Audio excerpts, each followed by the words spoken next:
Hello and welcome to this episode of Scrutiny. This is a weekly research based video that I do. We spend a lot of time on this research, and this is going to be a long blog. But the issue is important enough for all of us to try and grapple, understand, and be with me right to the very end. This is in Goa, and I'm Shujoy Gupta. Goa has been faced with a delayed monsoon. There is a bit of panic that is already setting in. Prayers are being offered in different religious institutions for rain to come. But the bigger issue is this only an issue of delayed rainfall? Or is this lack of groundwater and the very dry future that awaits Goa because of the land that is parched, devoid of water, with no forests, hills getting cut? Delayed rainfall is only a part of a problem. Goa's water crisis, which will ultimately become a great environmental economic crisis of unsurmountable proportions, is man-made and it's criminal. And I'll tell you exactly why. And the extent to which we have destroyed Mother Nature at the altar of greed is something that needs to be paid for, not only by us, but our future generations. Goa's delayed and deficient monsoon in 2026 has undoubtedly triggered this immediate concern. The concern is about agriculture, about drinking water supply, about groundwater, and about recharge. The last word is very important. Even if it rains, our recharge mechanisms have become almost null and void. Water is getting run off, nothing is getting stored. This present anxiety cannot be judged only as a weather event. It is far from that. What makes it dangerous, what makes the delayed monsoon dangerous, is the weakening of the ecological systems that traditionally allowed Goa to absorb and slowly release water through forests, through hill slopes, to laterite plateaus, through paddy fields, through wetlands, and through streams, and through open wells. The central issue is not merely that the monsoon has got delayed. The central issue is Goa's ability to hold the monsoon has been progressively damaged. And why? Because of land use change, because of tree felling, because of hill cutting, because of construction pressure, and expansion of borewell-dependent development. And this is going to be a very, very important aspect. We will deep dive into each of these things that I've just mentioned. In 2026, of course, Goa has recorded a severe rainfall deficit. It was about 59% by June 17th, shot up to about 66% by June 19th. But Goa has historically received seasonal rainfall. But its water security did not come from the volume of rain that it received. It came again, as I told you, it comes from the ability of the land to absorb that rain and recharge the aquifers. Once the land is hardened, once the hills are cut, once the forests are fragmented, once the trees are removed, once the paddy fields are converted, the natural drainage is altered. Rainfall no longer performs the same task, or nor does it perform the same hydrological function. The same quantum of rain can produce more runoff and less recharge. And that is what is happening. Whatever we get is getting runoff, nothing is getting stored.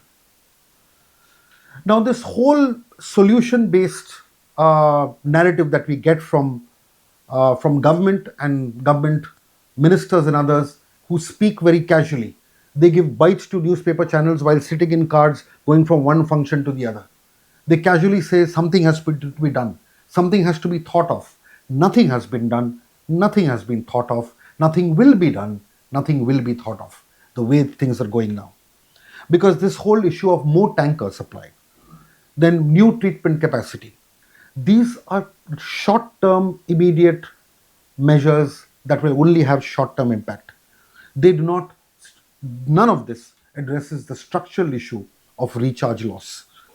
Groundwater is not created inside a water resources department. It is created by rainfall. It is created by rainfall interacting with living landscapes. And that is what is most important. We don't realize this. If these recharge zones are destroyed, they cannot be protected by merely building more water infrastructure. The issue, therefore, is ecological, it's legal, it's planning related, and it's administrative. Goa and its government and its ministers have repeatedly failed on all counts and failed miserably and failed to the extent that they are criminally destroying Goa's ecology and water resources. The official groundwater picture of Goa at first glance appears less alarming than the public experience suggests. And these are the figures that are going to be thrown at you. The Dynamic Groundwater Resource Assessment of Goa for 2024 estimates that the annual extractable groundwater resource is around 796 hectare meters. Okay. And the total annual extraction is 7,055 hectare meters, which would mean that the amount you're extracting is far less than the amount of resource that you have. This is only a surface figure. Now, what is important is that this is a misleading figure. I'll tell you why this is misleading. This cannot be the sole measure of water security of Goa, because groundwater stress in Goa is not concentrated in one area alone. The stress is distributed across the state. Local aquifers, local recharge mechanisms, local holding mechanisms are linked to your geology, extraction, recharge, everything that happens at a local level. So, by saying that Goa has enough water to extract does not necessarily mean that this is true in all cases. You will have more than 50% of the cases where the pressure on ground is completely terrible and hard. The aquifers are not safe, and there is no groundwater security. Now, there are these construction belts where borewells are now in demand. There are hill slopes where there are vegetation loss and cutting, and they have altered the runoff patterns completely. There are paddy fields and low-lying areas that have been converted. Now, what do you do there? Now, these are questions that nobody is asking. Your cutting of hills, your destruction of paddy fields. Now, this micro level study is not being done, and only a larger picture of Goa has enough water is being thrown at you. Don't get misled by these figures. Goa's own groundwater policy of 2015 recognizes this issue. The policy refers to observation wells maintained by the Water Resources Department and the Central Water Board. It speaks about groundwater monitoring, micro level aquifer understanding, identification of stressed areas, regulation of groundwater extraction, and so on and so forth. This has not been done. The need for regulation of the drilling agencies that drill the water, testing of water quality, use of GPS and information technology to track the transport of water. All this is there in policy. It is accepted in paper. This groundwater management requires local data, continuous monitoring and enforcement. How much of it is done?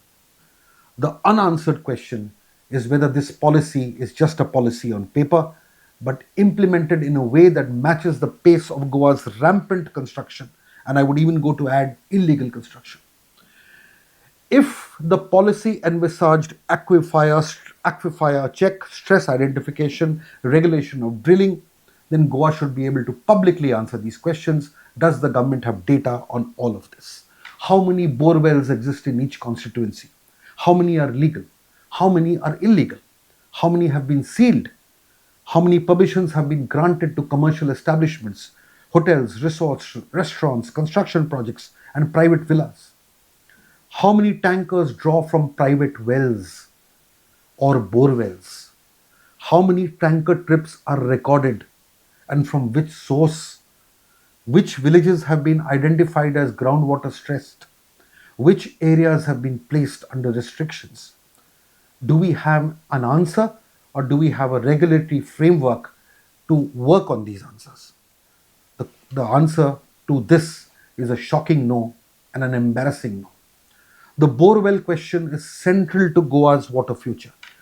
Open wells created a visible relationship between communities and groundwater.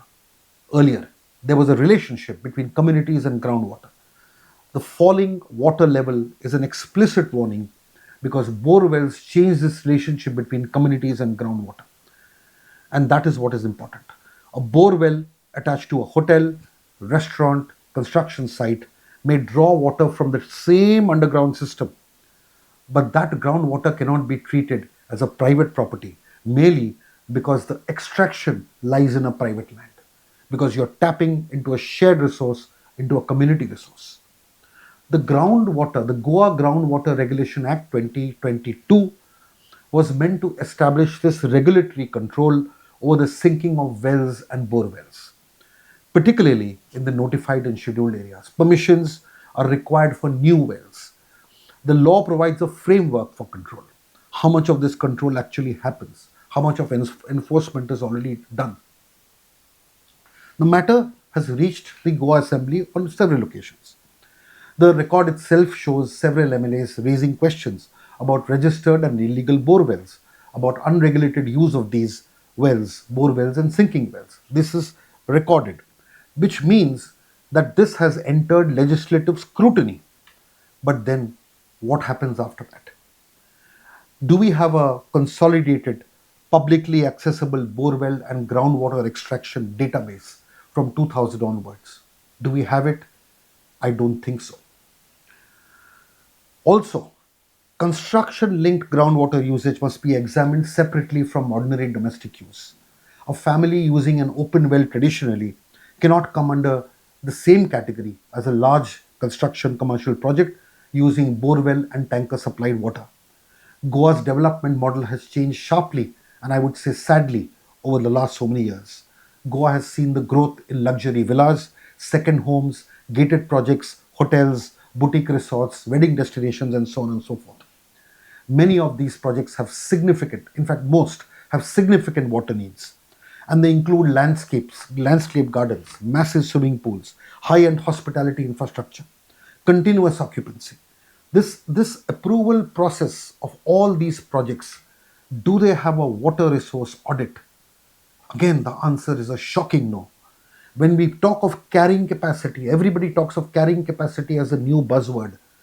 Let us identify the carrying capacity. The biggest framework for this carrying capacity should be a water resource audit. That is where it should start.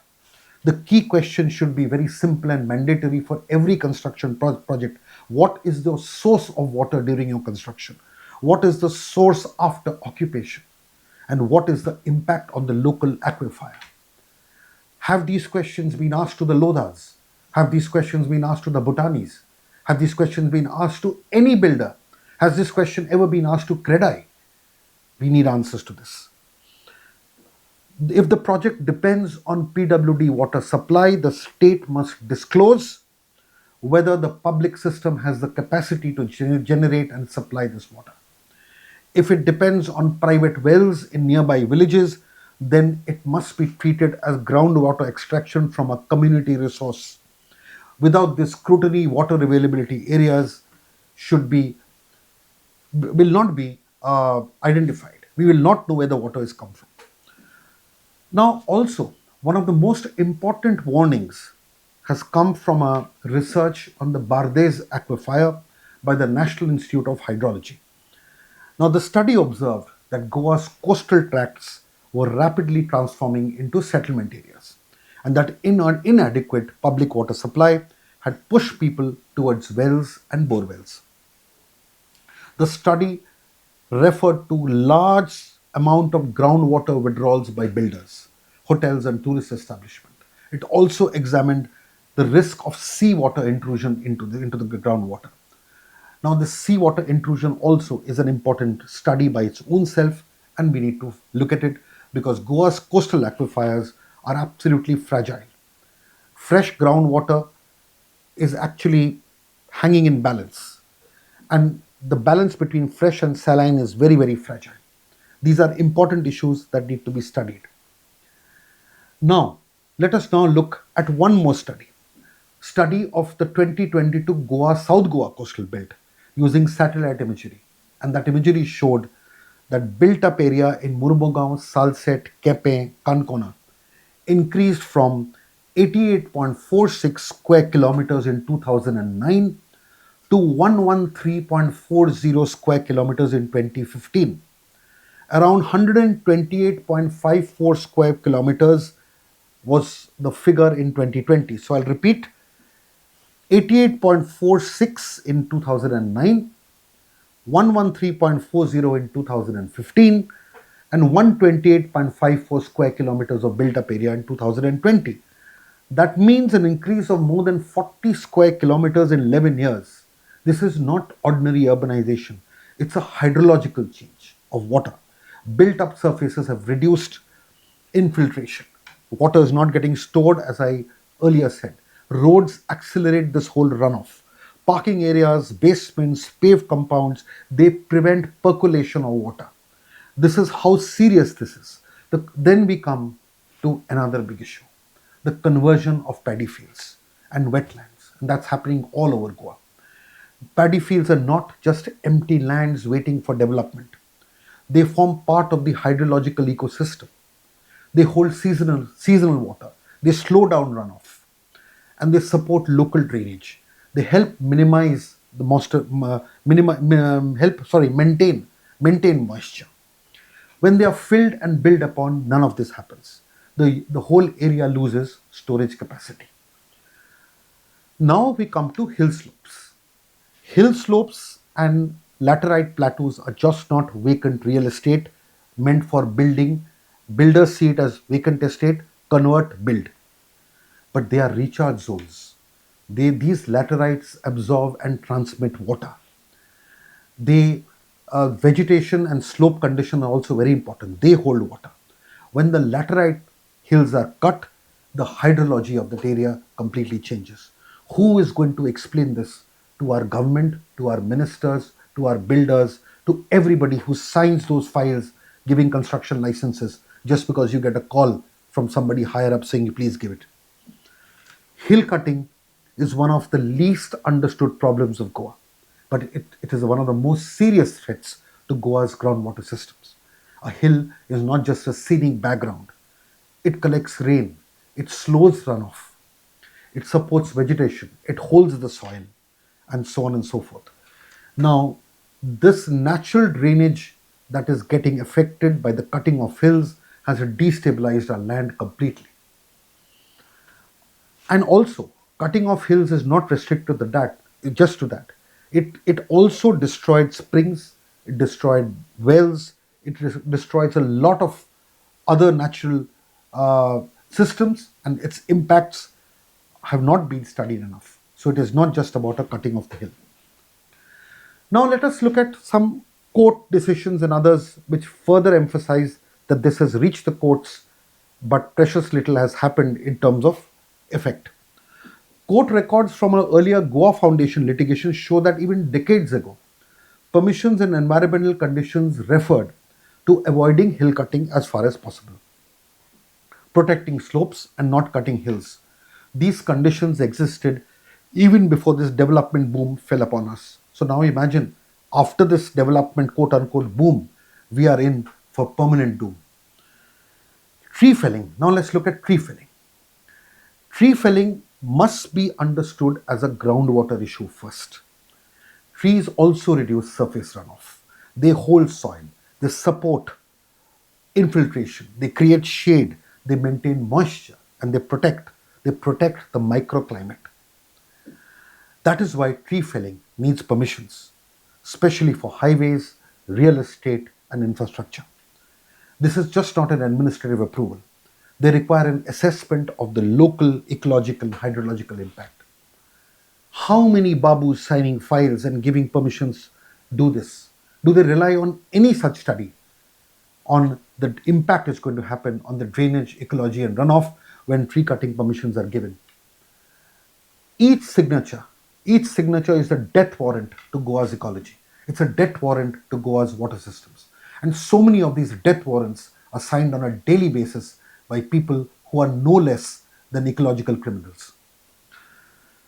Now, the Bombay High Court at Goa discussed this whole Goa Preservation of Trees Act and the role of the Tree Authority. Now, including the scrutiny of proposals involving more than 100 trees. In 2026, the High Court further stayed tree felling for the NH 66 Kortali to Margao stretch. Now, these permissions, permissions for hundreds of trees to be cut was given. The High Court stepped in. By this time, but by the time judicial scrutiny had occurred, many trees were already cut. And this is a pattern which is seen very often, that the irreversible damage is already done before the matter reaches the court. Now, let us look at compensatory plantation records. Now, compensatory plantation records also need to be audited. When do you do compensatory plantation? How long does it take for a tree to actually grow? When you cut a tree and you plant a sapling, you cannot replace a cut tree with a sapling and say you're doing the same thing. If that is the case, you plant those saplings 10 years before you want to cut the trees. Because for 10 years, these saplings will take to grow and the destruction is absolutely complete. And that is what we need to know. Now let us look at the official forest cover that Goa has. The Goa Forest Department, citing the State Forest Report data, states that Goa has 2219 square kilometers of forest cover, roughly 60% of its geographical area. But that does not state or settle the debate, because the Global Forest Data Watch data says, it's a global data, says Goa has lost 990 hectares of tree cover from 2021 to 2025. I repeat, the Global Forest Watch data states 990 hectares of tree cover, has been lost from 2001 to 2025, tree cover, okay? Equivalent to 0.68% of its 2000 tree cover area. And that's a lot. Another report in 2025, citing central data, noted that Goa's tree cover peaked at 334 square kilometers in 2010-11 in terms of the area of the tree cover, but it fell to 258 square kilometers by 2021-22, a loss of 76 square meters, or about 22.8% from its peak. Let this data sink in. You can go through this video again. The entire script and the entire research will be put up on Facebook and in YouTube and on our on other platforms. Do read it, because I will also cite the data, the research papers from where a lot of this has been accumulated. Hence, the official forest cover picture may seem very healthy, but the tree cover, project level felling, hill cutting, and land use conversion tell a very, very different story. Loss of 76 square kilometers, or 22.8%. And that is a figure that we must look at, not just a broad forest cover figure. Now we look at Goa's water crisis in far more detail. Let us look at one case study. The Sancoale Aqua Eden PIL, which was filed in Sancoale, is an important case study of how these big mega projects damage Goa's water system. Now, the Bombay High Court judgment in the Sancoale Aqua Eden PIL is very useful, even though the PIL was ultimately dismissed. Why? Because it shows how citizens had framed the PIL, and citizens had earmarked the environmental risk of real estate projects, hill cutting, cover destruction, groundwater depletion. This has been rejected by the High Court. The matter has still not been decided by the Supreme Court. The petitions challenge permissions for a project in survey number 257/1 of Sancoale involving multi-family dwellings, villas and swimming pools.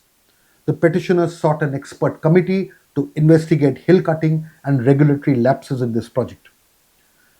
The proposed project has an area built up of 85,886 square kilometers, multiple villas, 685 private swimming pools, and parking for more than 800 vehicles. Who on earth gave permissions for a project of this nature?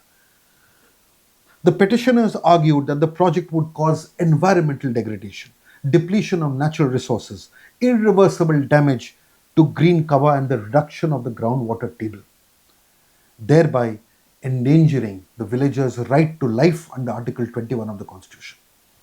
But the court eventually dismissed the PIL. We have no remarks to make on a court decision.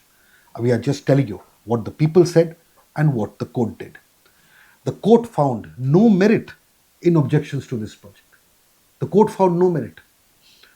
Now, the case should be used not as the court stopped this project, but it should be seen as an evidence of how groundwater, hill cutting, and green cover have become core grounds in Goa's development litigation. And the fight is still on, ladies and gentlemen. The fight is not over. People of Sancoale are still fighting. Even where a PIL fails, the questions do not disappear. A project with hundreds of pools in a water-stressed village is not a planning file. It's a groundwater question. Who will raise this question? The people have. The courts have rejected. Which is why this leads to another fundamental question in Goa's planning. Environmental concerns are always examined in separate compartments. Tree cutting is handled by one authority. Hill cutting is handled by another authority. Water supply by another. Groundwater by another. Coastal regulation by another. Forest issues by another. Panchayats and municipalities are brought in at different stages to sign some papers. The fragmented system fails to assess the cumulative impact of this destruction. A single project may show compliance with individual permissions, but the combined effect on the village's water, slope, drainage, sewage, all of that will be severe. And this fragmented permissions cannot give you the actual intensity of the overall cumulative damage. That is why Goa needs a hydrological assessment of its high pressure zones. The state should identify coastal belts, hill villages, plateau regions, and rapidly urbanizing panchayats where construction demand has exceeded the natural storage capacity. In such areas, permissions should not be granted only on the basis of plot level compliance. They should require assessment of watershed impact, aqua condition, drainage pattern, and existing water stress. All these are extremely important, and all these need to be looked at. Now we look at academic institutions in Goa that have done research on this. Studies by hydrologists such as A.G. Chachadi and institutions, they work around aquifer studies. They have come up with a lot of research on aquifer, salinity risks, groundwater issues. All of that is important, and I would recommend people who want to deep dive to study A.G. Chachadi's work. More importantly, the Goa Institute of Management has also done a study along with the Goa Water Stories project that also is a very good public archive of community water initiative. I will link all of that to the show notes. This also shows that water heritage and lived experiences is part of the data landscape. So do check out the Goa Institute of Management and the Goa Water Stories project. It's a very good project where a lot of research has been done by speaking to people in the grassroots. Now look at the 1920-25 Bombay High Court order, recent order, laid down important directions on tree felling. The court recorded that the Goa Preservation of Tree Acts provides safeguards for felling permissions, and that Tree Authority and the Forest Department are bound to ensure compliance. The court also noted after the 2021 Living Heritage Foundation judgment that the Goa Prevention of Trees Act was amended in October 2022 to make it applicable to the government. It further recorded that the felling of more than 800 trees must be referred to the Tree Authority. In 2026, as I told you, the Kortali-Margao stretch, I'm repeating that, this order also came in and the court had stepped in there as well. Now, all of this is a part of the litigation that has been done. Another PIL was filed challenging the Goa Tree Authority's permission to fell 2,395 for highway expansion projects. So this was another. So 2026, High Court staying the Kortali project. 2021, there was a Living Heritage Foundation judgment. Then, as I also said, the PIL has also been filed to challenge the 2,395 trees that are being felled for highway expansion. So Goa is still fighting. The problem is that the people Goa elect are not fighting, but Goans themselves are fighting. They are going to court, spending money. Lawyers are fighting in pro bono in many cases. Now, let us now look at one more uh, conclusion before we conclude. See, this is not a new phenomenon. From the late 90s to now 2026, for almost 30 years, we are aware of this. We have systematically destroyed this. Our MLAs, our leaders, our governments, cutting across party lines, have paid little attention to this absolute disaster which is upon us. So, right now, firstly, Assembly should meet on an emergency session on groundwater. They should compile a public database on groundwater. The database should include registered borewells, illegal borewells, detected borewells, permissions granted. Tree level permissions have to be documented properly. All of this data needs to come out under one source, and the assembly must mandate this database to be made public. Goa also needs taluka wise and village wise groundwater stress mapping, not only at a state level but at a local level. All borewells should be geotagged. Their category should be recorded as domestic, agricultural, commercial, and aquifer impact. Tanker operations should be licensed. GPS tracking needs to be done for all the tractors. Coastal aquifers should have a salinity monitoring within a 2 kilometer belt. That's very important. Check the salinity of the aquifers. Hill cutting should require hydrological assessment, not merely engineering permission. Next, tree cutting proposals should include watershed and recharge impact. And compensatory plantation should be monitored for survival, not just planting. Paddy fields, wetland, and natural drainage channels should be treated as water infrastructure and not as just vacant land. So, and also, let us call upon a massive public debate on this. This is far more important than anything else that we have right now. Let the people agitate under the realms of the law. Let there be a public debate on this. Let the blame fall on how we've destroyed our land rather than the rainfall not happening. Praying for rain is a human reaction. It's a good reaction, it's a human reaction. But at the same time, we must also ask for absolute punishment and no mercy for the people who have led Goa to suffer in this kind of a manner, where Goa's storage has been completely destroyed, our aquifers are gone, our laterite hills are cut. Who will pay for this? While we pray for rain, let us also ask for punishment for these criminals. And then, finally, as I conclude, that we must have transparent data. We must look at rainfall, a lack of rainfall, as only one temporary reason. The permanent reason is the complete lack of any kind of storage that we have right now. And the monsoons may revive, the rains may come, reservoirs may recover, the immediate panic may cease, but the structural issue will go on remaining unless Goa changes the way it plans its land, it regulates its borewells, it protects trees, it controls hill cutting, and it measures its local groundwater stress. The delayed monsoon has exposed that Goa cannot wait for too long. Water security is one of our biggest issues that we need to grapple with. The land is still capable of receiving rain, but the land is not capable of storing it.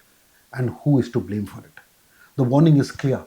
Goa cannot lose the land that stores its water, but blame the sky when the wells run dry.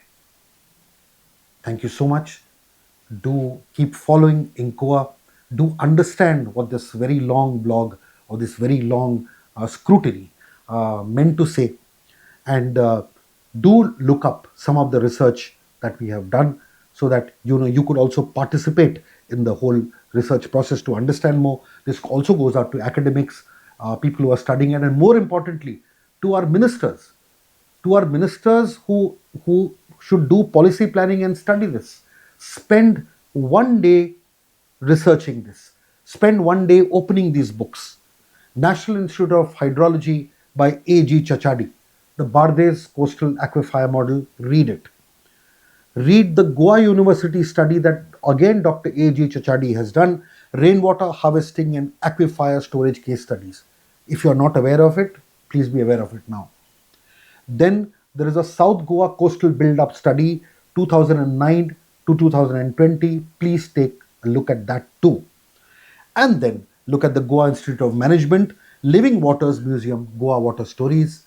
And that is also a very, very important document that you may study when you have time from giving short bites from cards, telling journalists that we must think of something. You cannot just think of something. You need to really plan, you need to study, you need to understand, and you must accept that you have failed and criminally destroyed Goa ecologically and left it with no water.